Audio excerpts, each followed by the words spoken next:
So mga ka-tasty, dahil Holy Week ngayon, gagawa tayo ng lelot balatong or ginataang munggo na napakadali lang.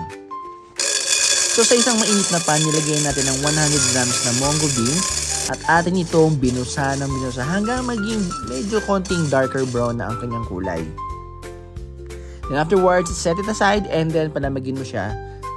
Then yung 150 grams natin na malagkit, hinugasan natin yun at nilagay natin ito sa isang kaldero at nilagyan natin ito ng tubig.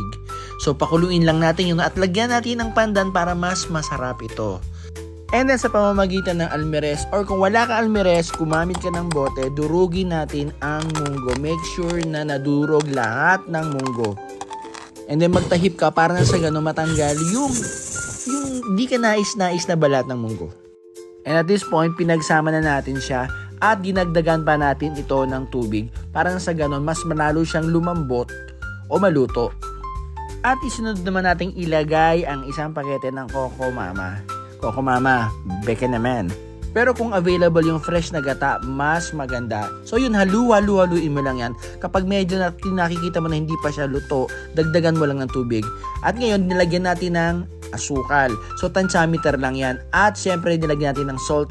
Alam mo, very important yung step na to kasi mas ma-enhance niya yung lasa ng ginatan mo. So ayun, continuously mo lang siya haluin hanggang sa maluto. Again, kapag sa tingin mo hindi pa siya luto, medyo matigas pa yung munggo niya at saka yung malagkit niya, medyo dagdagan mo lang siya ng liquid. So ayun, meron ka lang isang masarap na lelot balatong. So mga ka-tasty, hanggang sa muli, paalam!